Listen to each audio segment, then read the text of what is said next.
Hello, good afternoon, and thank you very much for joining us. My name is Adam Broster. I'm an environmental underwriter based here in London. I'm also the social innovation lead for Next. And I must say, I'm really looking forward to the next hour and the topics we're going to be covering today. So you'll be listening into a number of short keynote presentations before we open up into a wider discussion afterwards. One of the key aspects of this, which I'd really hope and encourage, is for a lot of dialogue and collaboration and interaction really from all attendees. So please do put all of your questions in the Q&A tab just on the right hand side of your screen. Before we begin with the introductions, just to run through a couple of kind of housekeeping aspects for today. So as this is a Teams live event, you all can't be heard really at the moment, so please do enter all of your questions in that tab just on the right hand side of your screens. If you are experiencing any internet troubles at all, because I know we will be displaying a short video a little bit later on, if you are experiencing any internet issues, it could be an idea to shut down a number of other tabs or applications that you have open. I know that often Outlook or your emails may kind of slow things down a little bit. And lastly, today's call is being held on Teams Live. So that means that this session will be being recorded. So that's just so that colleagues and external partners who live in different time zones can listen in to this at a later date. So now onto the introductions. I'm delighted to say that we have three fantastic speakers today to join us for this event, the future of corporate social innovation, and they will each be providing their own unique perspectives on this topic. So this will be firstly internally to Zurich, and then also through the perspective of the Zurich Foundation. Next, it'll be externally from Zurich, but closely associated with Zurich through a partnership and a scholarship. And then lastly, it'll be internally, but with a specific focus on innovation. So to begin with the introductions, Gary, would you like to say a little bit about yourself with your background and your current role? Hi Adam, hi everyone, good afternoon, glad to be here. My name is Gary Shaughnessy, I'm chair of the Zurich Foundation. I'm also more than the combined age of everyone else on the panel today, and more grey hair as well. So my hypothesis is that the difference between commercial organisations and not-for-profit organisations is getting much closer, and that's what I'll be talking about. Fantastic, thank you very much, Gary. Joel, would you like to say a brief introduction? Yes, hello guys, hello from Switzerland. My name is Joel Agard. I am working in Zurich in the group Strategy and Innovation Department. In my role, I am responsible to bring innovation from outside of our company or even outside of our industry into the entire group.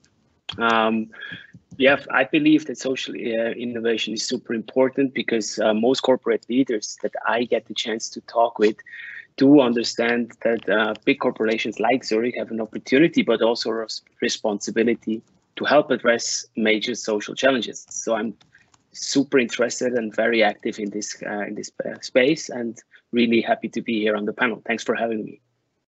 Brilliant, thank you, Joel. And now Mariana. Thank you, Adam. Can you hear me? That's good. Thank you. My name is Mariana Carvalho. Thank you so much for inviting me, for being able to be part of the panel. I can say that I'm proudly a recipient for the Zurich Foundation Scholarship that I was able to attend one Young World last year. And I'm also the co-founder for Brazilians in Tech, a non-profit organization in Brazil to help bring more women into the STEM area, right? Science, technology, engineering, and mathematics. And when the social innovation topic came and we were discussing about it, I'm really looking forward to learn more about from Gary and Joel, and also share a little more perspective how social innovation is also helping my nonprofit back in my country. Thank you. Fantastic. Thank you very much for those introductions, Gary, Mariana, and Joel. I must say they're really helpful in setting the scene for today's event on the future of corporate social innovation. Now, we move on to each speaker's keynote section. Following this, we'll be breaking out into a wider discussion between each of the speakers. Whilst these keynote speeches are going on, I'd very much encourage you to enter your questions into that box on the right-hand side, so that once we've listened into each of the 3 keynote speakers, we can then really open up the discussion and get your questions answered. Mariana, would you be okay to then proceed with your keynote speech just now? Yes, of course. Fantastic. Is that the video? Are you going to be playing the video that is on the screen? Yes, you are on the screen right now. Yes. Okay, awesome. So I think how I want to start is really the passion when we founded the organization, how we founded Brazilians in Tech.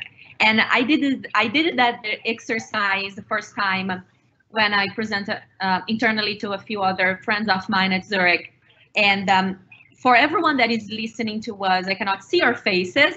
If you were in person, we'll be able to see each other. But I'd like everyone to just close your eyes and imagine that you are in a big room full of people and you are about to present to someone just like I'm doing today, right? And then you close your eyes and you know that everyone that is in the room is wearing tuxedos, is wearing formal clothes, and you are the only one just wearing flip-flops, wearing just a t-shirt. And I asked that question, how does that make you feel? It really makes you feel outside of the group. It makes you feel that you are not part of the group in some sense, just because of the clothes that you are wearing, right? And that's exactly how we feel as being women working in technology, in the tech industry. And that's exactly how I felt when I moved to the States. I live in Boston, Massachusetts today, even though I am from Brazil. That was the first impression that I had when I got into the technology industry. And after that, knowing all my privileges and always knowing that I had the opportunity to come to the States and also pursue my master's in computer science, I know that that's definitely not the case to so many women and girls in Brazil. Studying computer science, studying engineering, studying any related area to mathematics or technology. And knowing my privilege and also knowing that I could help could help my country in some way. Last year, I had the pleasure of meeting 2 amazing other women that are also the co-founders of Brazilians in Tech. And we imagine, okay, there's so many opportunities out there for scholarships, for full-time jobs, for internships. But maybe when you are in a small city or in a small town in Brazil, you don't have access to those opportunities. So our question was, how can we, as 3 young ladies working and studying technology in some way, how can we make the change? And I think it goes through, I think we're going to be answering questions afterwards, but all our small actions matter. And that was really when we started realizing that we could make the change, just making the change in our community, because one thing affects the other. And at the end of the day, it's kind of a domino effect. I think I'm saying that in the correct term, that one thing leads to the other. And that's the way that we found to move forward and to pay it forward. I like to say that we are paying it forward as well to other people that helped me, that helped us get into technology, finding a job and being able to also create an organization like Brazilians in Tech. And much more than that is how we are able to move with our own initiatives inside Brazilians in Tech and having other organizations backing us up, because it's hard to move the needle, as they like to say, when you don't have the same resources, not only financial resources, but also people, human resources to help us. Today, it's just me and the other 2 other girls, and we do all by ourselves. And every time that we have a chance to speak with organization and showcase our NGO, we feel very proud because we receive feedback. We know that we can get the feedback to improve our organization. We know that we can get the feedback to reach out to people. I've spoke with a few people inside Zurich, and they gave me a lot of insights and directions. Oh, Mariana, you can reach out to that organization in Poland. You can reach out to that person that is working on this topic. So it really feels that we are not alone. And when you are a small organization like Brazilians in Tech trying to make a change, you need large organizations and other type of expertise to help us. I think, I don't know how I'm on time, Adam, but that's around what really Brazilians in Tech is and what moved us and what drove us to create Brazilians in Tech. It's all about to get more women into technology. We have a website platform called braziliansintech.com. It's in Portuguese. If anyone wants to check out, you can just click on Google Translator, or if you speak Portuguese, you're going to be able to see. And we have all the information there. We showcase women working technology, Brazilian women working technology, not only in Brazil, but all over the world. We also showcase and advertise, promote full-time jobs, internships, and other scholarships. And that's another thing. When I got the scholarship last year and I attended One Young World, I made so many connections because I was in London and because I was exposed to many opportunities. And I was like, okay, how I can bring that back to Brazilians in Tech. So that's a little about Brazilians in Tech, about my background and my passion for driving more diversity into other organizations as well. Thank you. Fantastic. Thank you very much, Mariana. Next, we move on to Joel. Over to you. Thanks, and I'll try to stick to the time. Being a good Swiss, I definitely need to stick to the time and make sure to pace up. So yeah, well, as I already initially during my intro pointed out, I do have a background working in startups, working in tech. And especially while working in tech, I realized that technology has a great potential, both good and bad, right? I always wanted to focus, of course, on the good piece, and was able to bring really great initiatives and pieces of technology to life in the past. And then when I moved to Zurich and got the chance to take over the responsibility for the innovation scouting, it's a startup scouting, and also be part of the biggest flagship program we have at Zurich called the Innovation Championship.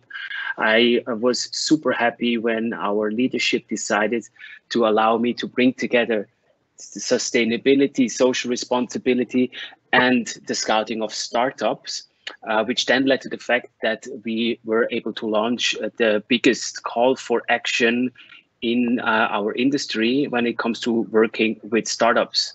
And I think it's best to just start with the video. Keith, if you can roll the video, that shows you a bit more about what we're doing.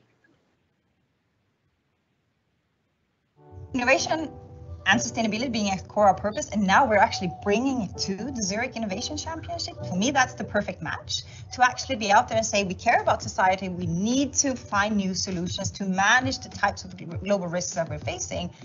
Entrepreneurs, can you help us out in this?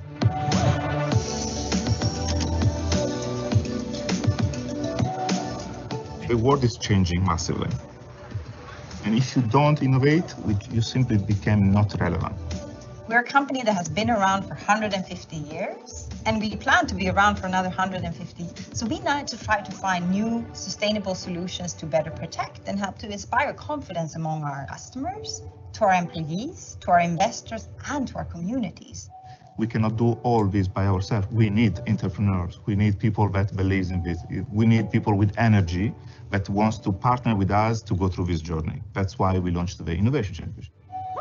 Innovation doesn't come naturally to most insurance companies. And that's why we need the help from entrepreneurs and innovators from outside of organization. We wanted to find partners that have the same aspiration that we have to make the world a better place and more sustainable one. Because they bring the fresh thinking, they bring the curiosity and the courage to actually go out and try something new. The focus of this year's Innovation Championship is really protecting the next generation. The next generation are all the new people and customers that are coming into this world with some fear because it's becoming less predictable. We want to give them a better faith in the future. And not only from climate change, but we're also seeing a higher level of mental unwell-being. We're seeing bigger social inequalities, and we're also seeing the negative impacts of digitalization. And those are all very important issues for us as an insurer. This is why we feel so passionate about this. This is why we are taking so many commitments. And this is why also we are focusing the innovation on this. This is all it matters. There is a unique opportunity that you have to get a massive scale, to get all our know-how and customer reach. And then together with you, with bringing the innovation and the energy, we can create a strong partnership. Be bold, be brave, forget about the old type of insurance. Really take a different approach to it and think about what should insurance be like in the future. I hope that as many entrepreneurs as possible is seeing this attractive and actually coming and join us to the Zurich Innovation Championships.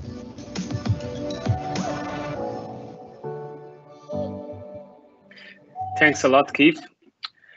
So so this was the beginning of a journey almost a year ago when we asked entrepreneurs to help us to protect the next generation and to bring in sustainability related ideas. We got actually overwhelmed by the amount of startups that wanted to work with us. We have received 1,300 or even more submissions from all around the globe that signed up to work with Zurich in one of our 25 business units that participated, which led to really the biggest open innovation challenge. We were able to learn and with startups, to work with startups to really go be the forerunner when it comes to social innovation. For me, social innovation goes beyond just corporate philanthropy. It goes into the direction of creating a product or a service that has intrinsic societal value, but it also, and this is a core belief of mine, also helps us using our core business where we are super successful with and actually make positive contributions to society. In some cases, we need help from outside of our industry or even outside of our company, and working with startups really helped us in enhancing and increasing the way we work on social initiatives, but of course also on initiatives that will generate positive impact also for our business and our existing customers. And it was a great program. It was a great experience that came to an end last week when the 8 remaining startups from 1,300 were able to pitch to our group CEO and his full executive committee. And it was great to see that our business unit teamed up, business units, our countries teamed up with the startup. They built something and basically just sold this idea that they have created together with the business unit to our executive committee, and not just a vendor selling something to us as a company. And I think this was a super insightful, super great, and has big potential, because I do believe that the biggest impact in social innovation comes if we as a company take something that has the potential to scale, which is basically the main objective of our open innovation platform that we have in place. And happy to talk more about this later, but I have to stick to time as a good Swiss citizen, and we'll hand over back to you, Adam. Brilliant. Thank you very much for that, Joel. Gary, I think, would you want to continue with yours? And then after that, we can then open up into a wider discussion. Thanks, Adam, and apologies, guys, for stepping out there at that point.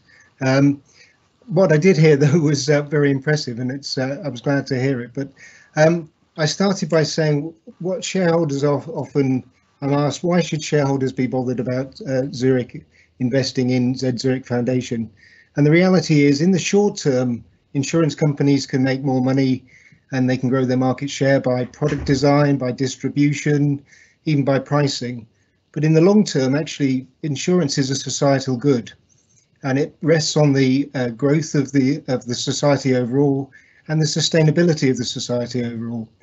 The more that society is comfortable in the future, the more it invests in the future, the more that it needs to protect, the more it needs insurance companies.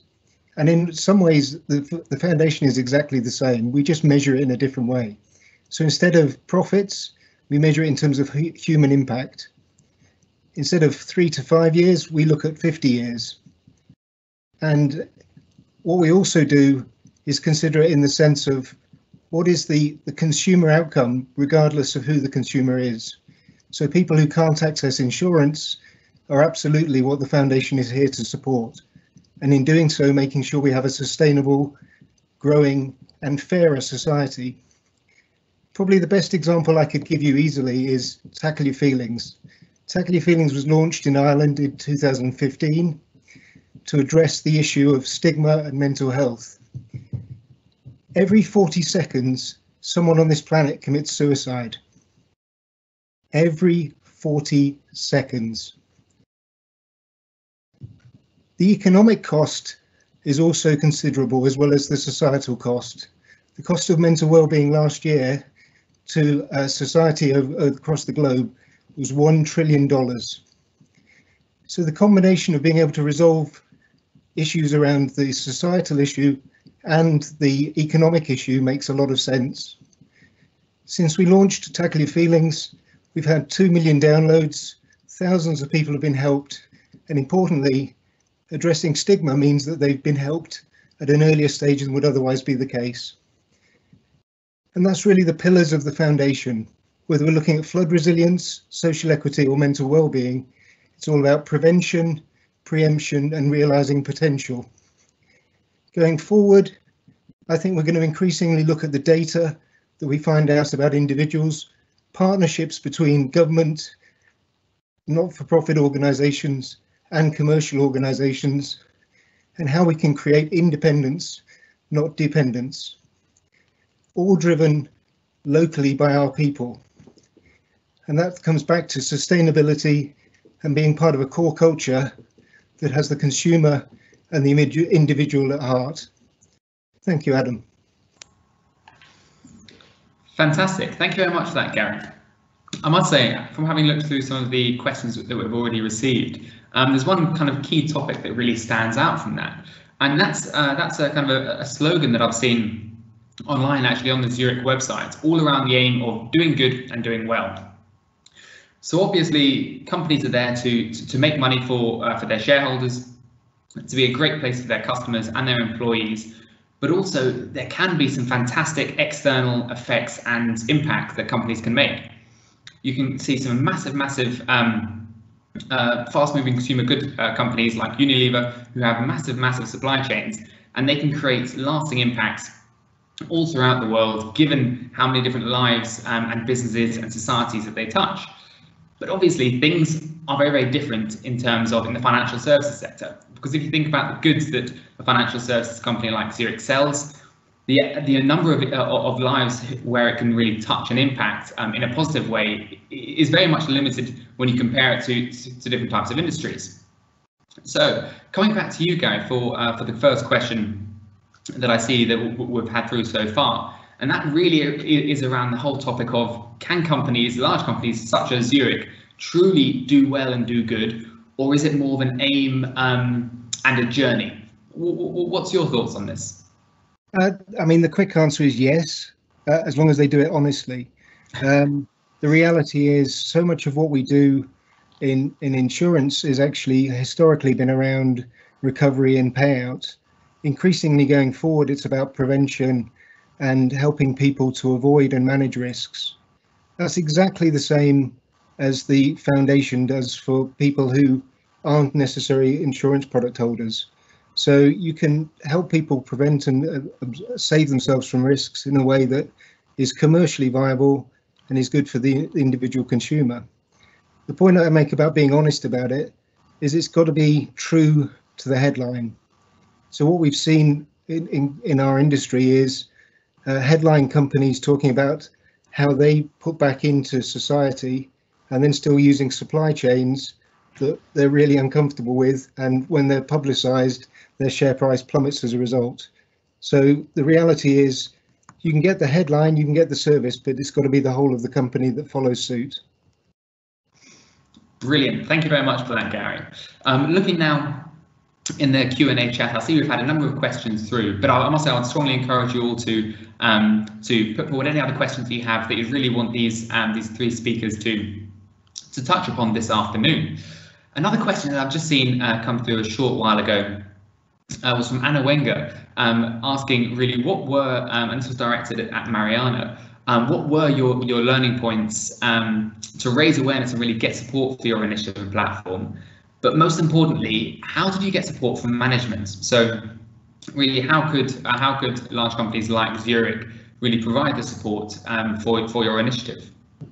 Thank you, Adam. Yeah, I think I typed the answer just a little there, but I can expand on that. Definitely telling the story, the right story to the right audience, because we want to get the support from universities too, and we want to get the supports from organizations like Zurich, for example. And it's always challenging or interesting how they care about, right? What I've been learning, because when we created when we founded Brazilians in Tech, was basically we have a passion, we know the problem, we want to solve the problem, right? That was our motto. We need to solve that problem. What can we do? Let's get together. Let's create this single point of view on a website. People can join. They can find resources. They can find other women to have as a mentor. So that was our main goal. But then we started seeing that we need to track and we need to keep a history of everything that we are doing. How can we measure what we are doing in the beginning, and how can we measure what we are doing now? What is the impact that we are having? For example, I can give an example. One of the ladies that we advertised, that we showcase in our website, she was working with driverless cars.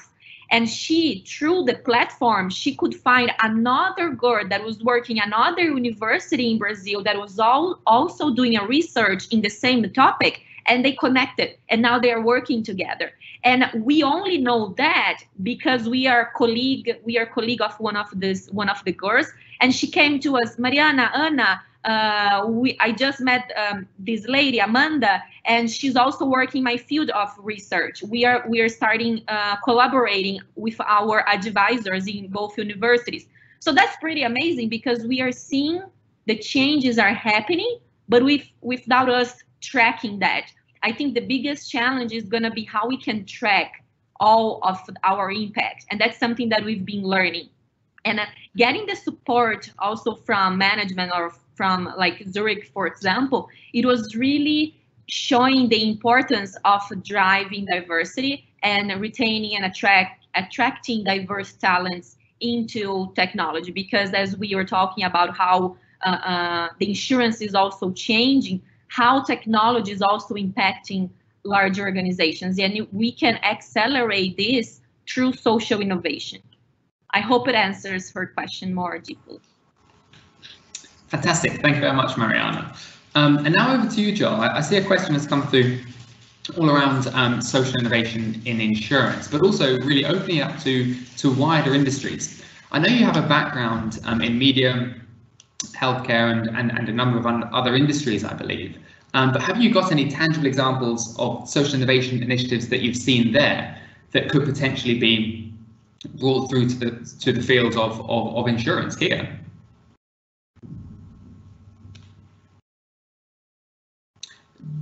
Joel, I believe you may be on mute. Sorry, happens to all of us. So let me maybe give you just a recent example from the Innovation Championship. There's many different, and I saw the question in the chat, and how we can apply social innovation in our own field of insurance, and it's actually a very good question. So how to link our business questions to social innovation.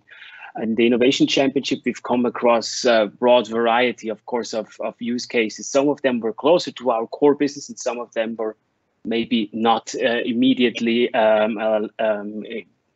combined and connected to our core business. But to give you one example from our winners in Indonesia, the company there, the startup there, has a very interesting solution in place, where they actually gave out a digital solution to communities that help their neighbors to better understand their problems and solutions and opportunities in their local area, and also can help their communities to stay away from harm, just enabled through technology, which before was not really feasible in that way. Also, to maybe give you an example of a solution that is more closer to our core business, one of this year's winners basically offers us and our customers a solution to better understand catastrophic risks. So climate change related information that predicts what will happen in the future. And that's quite an interesting one because it helps us and our customers to stay away from harm, but better understand our customers, what risks they are exposed to based on climate, as a result of climate change. And I think these are two examples out of many, many different ones that are super close to our business. To give you one last example, our Latin American winner from Argentina, they basically helped farmers in all regions of the world to, with the help of artificial intelligence, to be more productive when it comes to agriculture, and helps basically our customers and also communities to reduce the herbicides that are applied, and also to save hectares of soybeans of getting destroyed from whatever reason. So just to give you some examples, and there's many more that I could share with you. Fantastic, thank you very much, Joel. And now onto yourself, Gary. I see we've had another question come through, really around what tangible steps and advice could you give listeners who work for large corporates such as Zurich, and who want to help the business to innovate around new ways to do well whilst also doing good.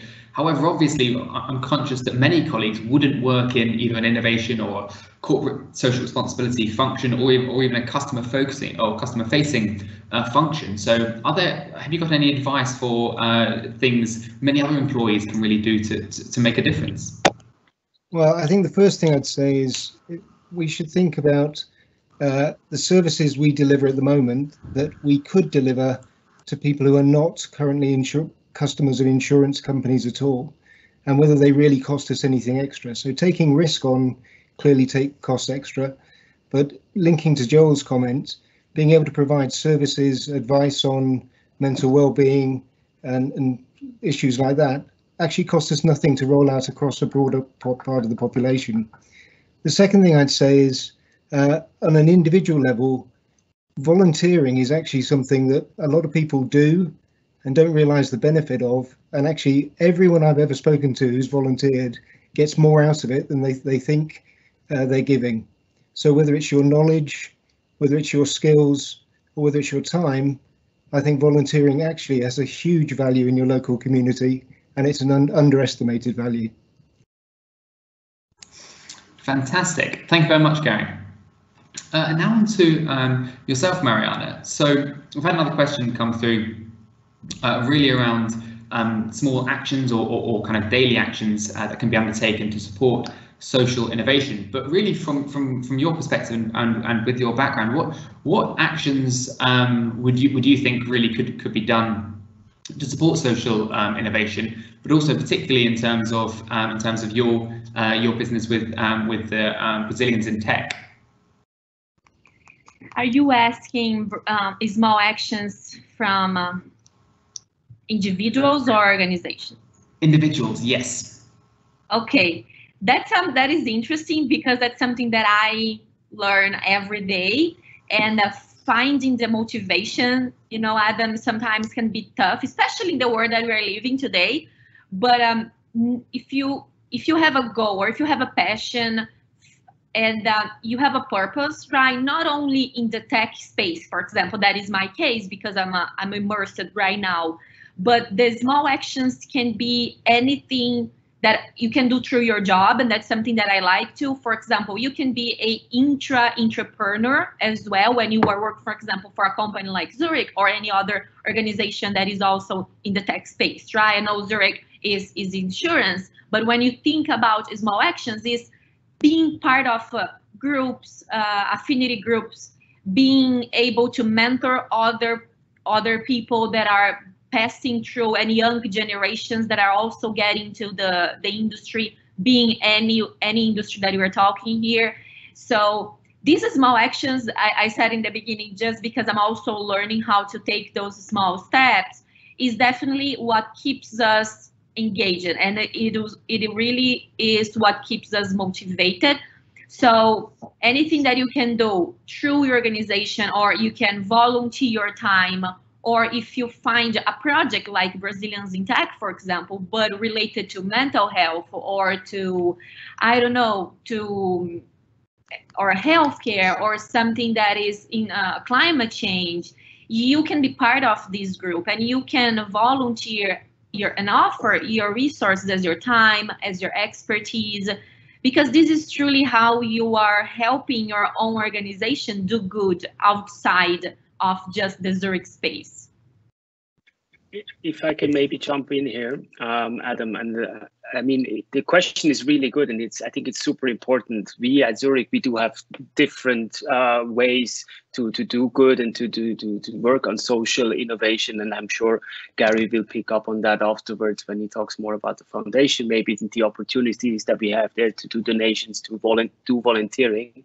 But in my previous jobs, I always realized that if I have an idea on social innovation and I approach my manager, or even the manager of a manager, 9 out of 10 times the person will say yes.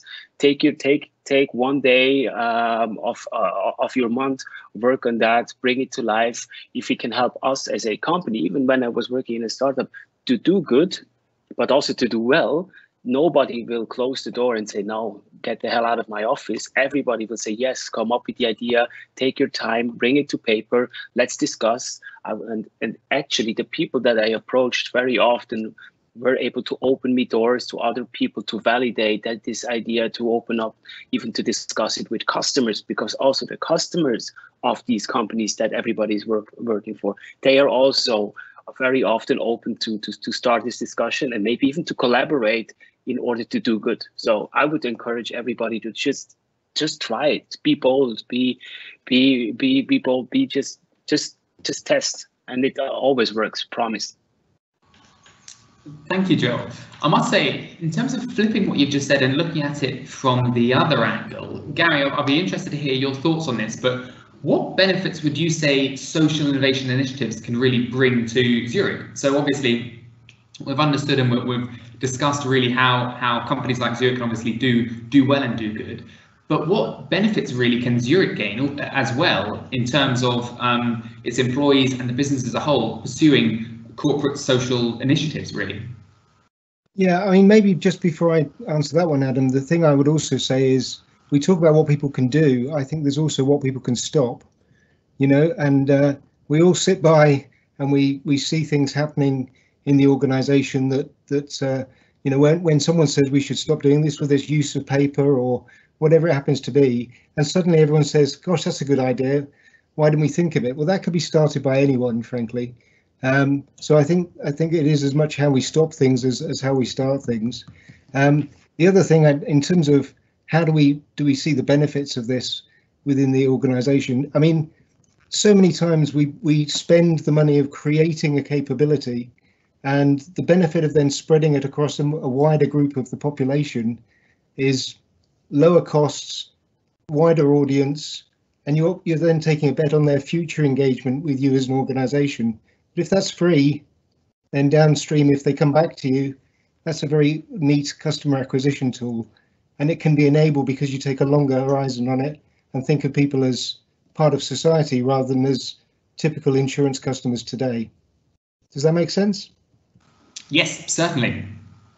Brilliant. Thank you very much. I must say, this is looking back at a question that I had through from a colleague who wasn't able to join live this afternoon. But I think this could be one for yourself, Joel, given your innovation background. And it was really around the amount of data that companies, especially companies like Zurich, hold. And in terms of, do you think companies like Zurich would be ideal partners for corporate social innovation initiatives moving forward, given really the amount of resources that companies like Zurich hold?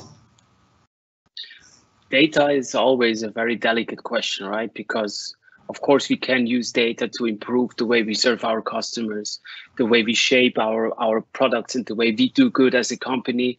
but I do not believe that the data from our customers, the historical data that we sit on, should be any way given out of our industry, of our company, because this is simply not what we should do. But of course, data do offer, the data that we have does offer a broad variety of opportunities. And if we take this data in a responsible way and create good things, good initiatives, or even good and sustainable products out of that, then even better. I do believe that there is a big potential to better serve our customers, to do good for the environment. But of course, we should definitely not give away this data to third parties in any way. That's my personal opinion, of course. Thank you very much. Gary, I think you had a point to chip in there. Yeah, I'd agree with Joel. The only point I'd make, though, is where we can use data as an industry. And I think being prepared to use data to get a better result for the consumer overall is a smart thing for us to do, just to make sure that we don't miss out on that part of the answer. Fantastic. Thank you very much. I must say, yes, I do remember a lot of Zurich's work in terms of with the Zurich Foundation and its flood resilience work. So I know that that's obviously something where kind of data aspects could definitely be used. But now, Mariana, one question that I've seen come through really was around what potentially the future of corporate social innovation looks like, but also what large companies can really do to support either startups or external corporate social innovation initiatives moving forward. So really, what more could companies like Zurich do you think, in the corporate social innovation field? That's a very good question, especially because there's so much that one company can do that is also very easy to not be focused, right? And then try to boil the ocean and try to do everything and tackle different issues, right? If you think about all the sustainable goals from the United Nations, you can think, well, there's so many, and I know Zurich is very focused in just a few of them because they want to do excellence, just a few of them, right? Being climate change, being mental health, etc. So when I think there are two fronts, right? One is really, to Joel's point was developing, retaining, attracting talents, and how they can do this from within, from inside Zurich, right? Zurich as insurance, Zurich Foundation, that's how you do, right? So that's one point. How corporate can really empower the employees to have this feeling and sense of belonging to change and to make the positive impact, right? The other way is working externally. Of course, like companies, like organizations, and not only non-profits like Brazilians in Tech, but collaborating with other organizations as well, as Gary mentioned, right? Because it's a win-win to everyone. I don't know if everyone or who's listening to us is familiar with Muhammad Yunus. Muhammad Yunus, I had the pleasure of meeting him last week at One Young World. I'm super fan of Muhammad Yunus. He's a Nobel Prize winner, awardee. And he says, right, one of the things he says is, what if all the organizations, they were social organizations, right? How we can do good every time and bring that in revenue, right? Because we cannot lie that say the companies, they don't want to make money, they want to make money. How we can do this having a positive impact? And I think this is the truth about being a company that cares about all the social issues. So that's the two things that I would say. One, working, making our employees happy as much as you can, because eventually you're going to make your customers happy, but also supporting those organizations, not only in developing countries in Brazil, but also partnering with other organizations, supporting the young generation, supporting the youth that has this entrepreneurship mindset. Definitely two things that I feel that when I receive support to Brazilians in tech, I see the company with different eyes. I was like, okay, they really support what we are doing, and they really want to change. In that case, bringing more women into technology. Fantastic. Thank you very much, Mariana. I think we've got time for one or two more quick questions. And this is quite a big one, linking in quite neatly with Mariana's question. So I'll be looking towards Joel and Gary on this one. But in terms of companies really pursuing corporate social initiatives, do you think many companies would willingly pursue them really through their own accord, or do you think at times it may require a bit of either competitive pressure or external pressure? And I must say one perfect example, if you look at it on a wider scale, is the Unfriend Coal campaign. So this is obviously a large initiative externally around ensuring that insurers really step away and retreat from insuring coal mines. But without going into too much of the details of that, do you think many large companies such as Zurich would continue in this space, or do you think many companies would instead be reliant on that external pressure and that really competitive nature? I mean, what do you think, Gary? I think everything that you do that forces organisations to change by regulation is suboptimal to having the heart and soul behind it. It's just the way of the world. And the reality is, you know, we talk about the benefits of diversity and inclusion, for example, and yet organisations in some ways have been across the globe have been dragged towards changing their behaviours. If they were to embrace the fact that the more diverse your organisation is, the more that you embrace and include people from different backgrounds, different skills, different experiences, the more successful you are. So I think you've got to win the heart, which is why, you know, frankly, changing people's KPIs, putting it in people's bonus targets, possibly works because of the head, but it doesn't embed and it doesn't stay unless you've really got the heart and the passion of people. I agree there. I agree, Gary. I think it's super important to have the intrinsic motivation of your workforce.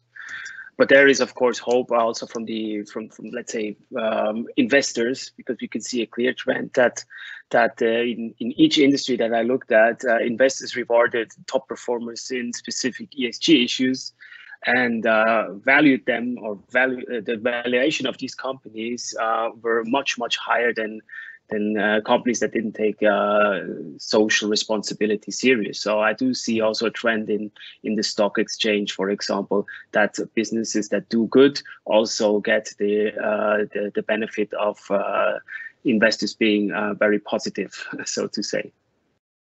I agree. Brilliant. Thank you very much, Gary and Joel. I believe, having looked at the time, I believe we're coming close to time, and I'm conscious of not really running over. So thank you very much, everyone, for your questions this afternoon. I do think we managed to cover most of them. If we didn't manage to cover any of them, or if you think of any further questions in the coming days, please do reach out to us at next@zurich.com, and we'll look to provide you with all the answers from there. In terms of key takeaway points now, I'll now move on to the speakers in turn, really, to get their short kind of key takeaway points and conclusions from this. So, Gary, would you like to begin with yours?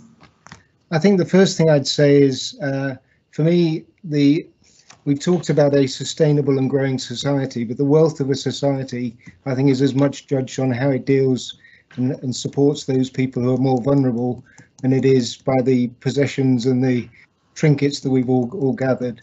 The second thing is, we have an enormous opportunity if we just think a different way. And what we've seen with social innovation, corporate social innovation, is applying capabilities to different groups of people in different ways can be incredibly effective and incredibly simple. And thirdly, I think partnerships between corporates, governments, and not-for-profit organisations, this is not a competitive landscape. It's an opportunity to have a better outcome for people across the world and a more sustainable outcome. And we should be looking to do that. Thank you very much. Mariana, what would you say are really your kind of key takeaways from this afternoon?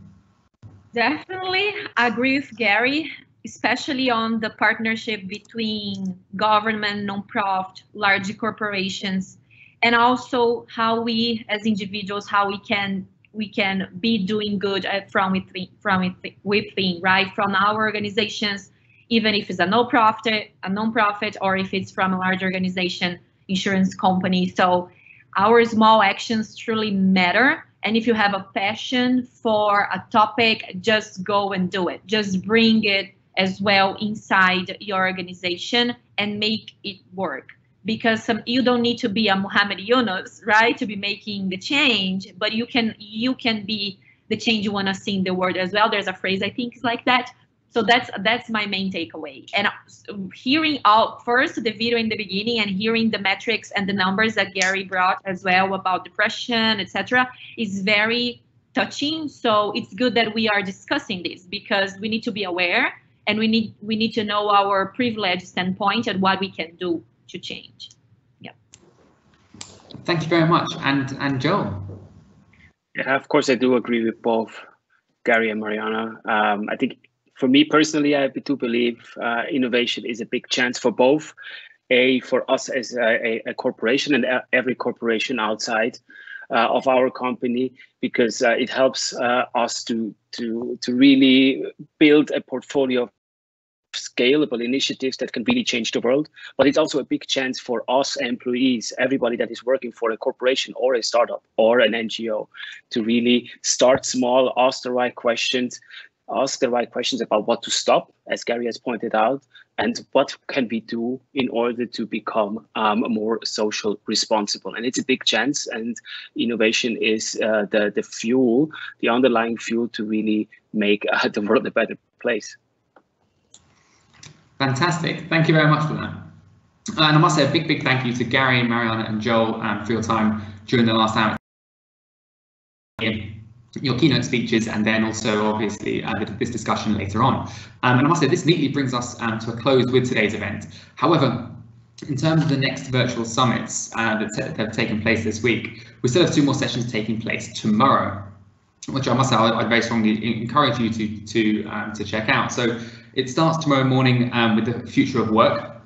We have an external speaker, Simona Scarpaligi, followed then by an internal speaker of Kristin Holter and another internal speaker of Nadia Yunus. And then in the afternoon, we have the future of society. So we then have a number of both internal and external speakers for this event as well, which would be fantastic. And I believe there's still availability to sign up for them. All of these this week's sessions have also been recorded as well. So if there's either a number of sessions that you've either missed or would want to pass on to a colleague, I'd strongly encourage you to do so. And these will all be released at a later date. But I must say, really, to wrap up and to summarize, thank you so much for everyone for your questions and for engaging this afternoon. But also a big thank you to our speakers. It's been a really insightful and passionate afternoon, so I must say a big thank you. A big thanks as well to Keith and Nicoletta, who have been supporting behind the scenes with this next virtual summit this afternoon. So I must just close now really by saying thank you again to everyone for your time this afternoon, and I hope you have a great rest of the day. Cheers. Thanks, Adam. Thanks. Thank you very much, everyone. Thank you.